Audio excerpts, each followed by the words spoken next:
mula sa aklat ni Propeta Mikas. Patnubayan mo ang iyong bayan, Panginoon, ang bayan na iyong hinirang. Nag-iisa siya sa gitna ng matabang lupain.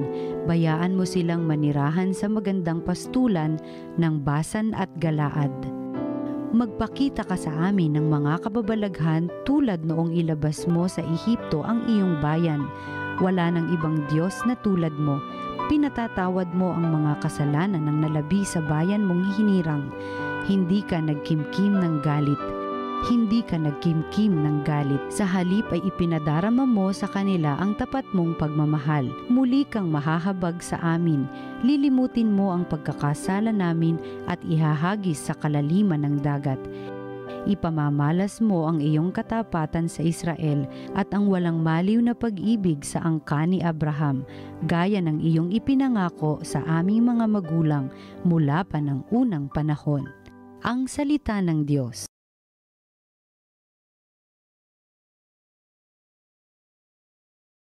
Pag-ibig mo'y ipakita, iligtas kami sa dusa.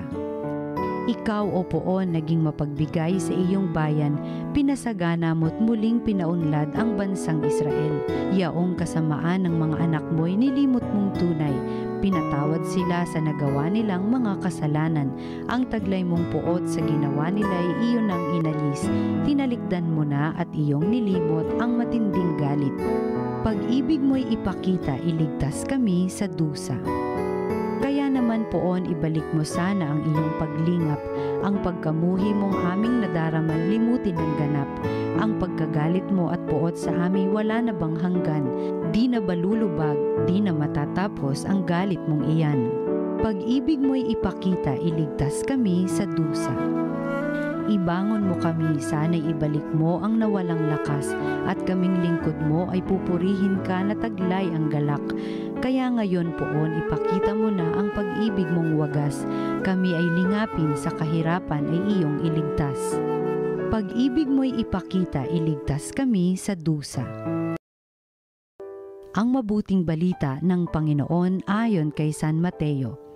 Noong panahong iyon, samantalang nagsasalita pa si Jesus, dumating ang kanyang ina at mga kapatid. Naghihintay sila sa labas at ibig siyang makausap. May nagsabi sa kanya, "Nasa labas po ang inyong ina at mga kapatid at ibig kayong makausap." Ngunit sinabi ni Jesus, "Sino ang aking ina at sino-sino ang aking mga kapatid?" Itinuro niya ang kanyang mga alagad at sinabi, "Ito ang aking ina at mga kapatid, sapagkat ang sino mang sumusunod sa kalooban ng aking amang nasa langit, ang siya kong ina at mga kapatid." Ang mabuting balita ng Panginoon.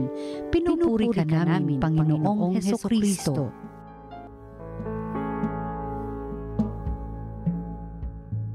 Magandang araw mga kapatid, mga kapanalig. At maraming salamat uli sa inyong patuloy na pagtangkilik, pagsubaybay at pakikiisa sa aming programang Salita ng Diyos, Salita ng Buhay. Binabati ko po kayong lahat dito sa ating bansa at kasama na rin yung mga kapanalig natin sa iba't ibang panig ng daigdig. God bless you all. Ngayon po ang mensahe ng Panginoon medyo delicate.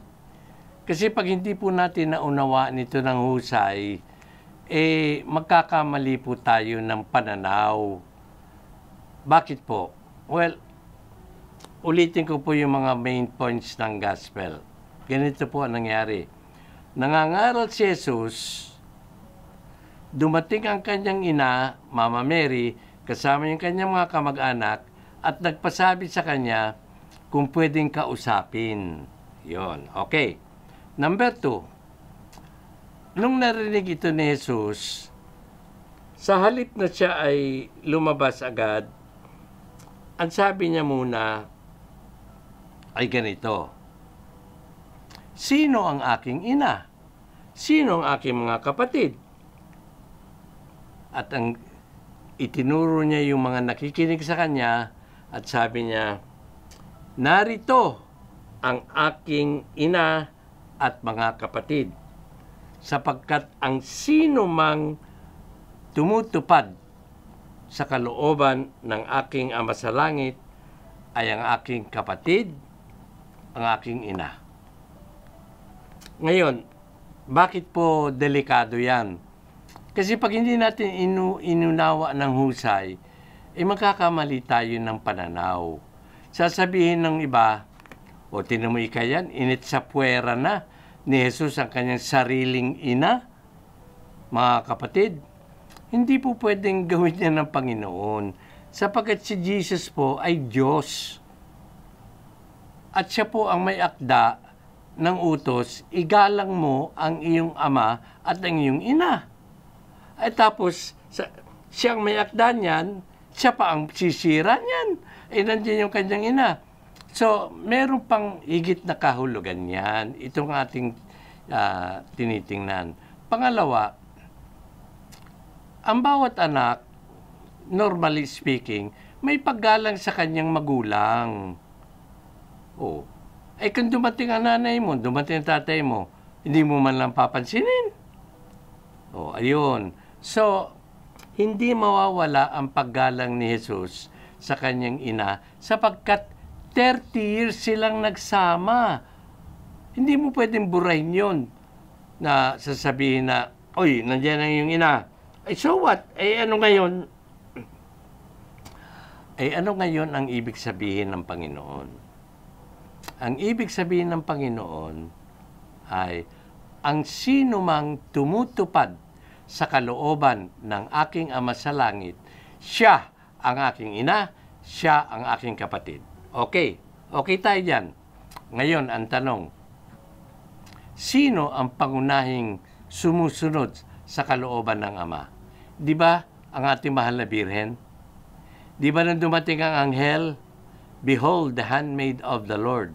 Ano sabi ng mahal na Birhen nung binigyan siya ng mensahe na siya ang magiging ina ng bugtong na anak ng Diyos? Be it done to me according to your word. Maganap nawa sa akin ayon sa iyong mga pananalita. Ay yung pananalita ng anghel, yun ang kalooban ng Diyos Ama sa langit. Sa makatuwid,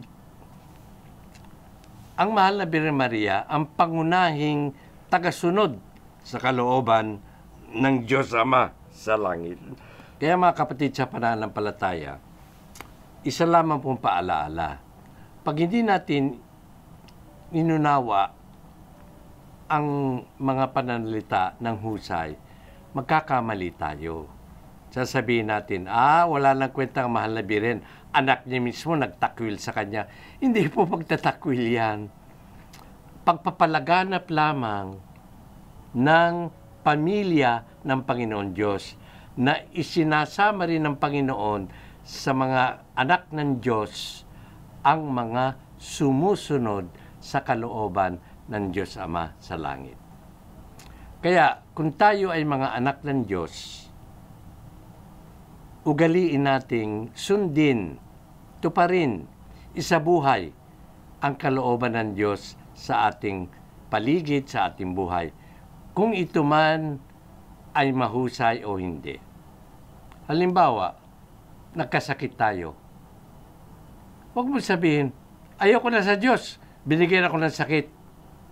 Ang gagawin natin, Lord, hindi ko man kagustuhan ito, tinatanggap ko ito, alang-alang sa iyo, at offer ko itong karamdaman kong ito as reparation for my sins.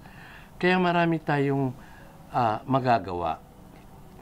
Ang pagsunod sa araw-araw na kalooban ng Diyos Ama sa langit, pagdarasal, pagsimba, paggawa ng mabuti sa kapwa, higit sa lahat, pagmamahal sa Diyos, ay unahin natin ang kalooban ng Diyos. At nang sa ganon, anuman ang mangyari sa atin, ituturing tayong mga anak ng Diyos. Patuloy tayong mamahalin ng Diyos Ama sa langit, sapagkat ituturing niya tayo bilang kanyang mga anak. Bakit kanyo? Sapagkat tumutupad tayo sa kalooban ng Diyos Ama sa langit. Patutunawa tayo sa ehemplo ng ating mahal na Birhen Maria na nagsabi, behold the handmaid of the Lord. Narito ang alipin ng Panginoon. Mangyari nawa sa akin, ibig sabihin, matupad nawa sa akin ang kalooban ng Diyos Ama sa langit. Mama Mary, pray for us always to follow your example, to do always the will of God in our lives. Amen.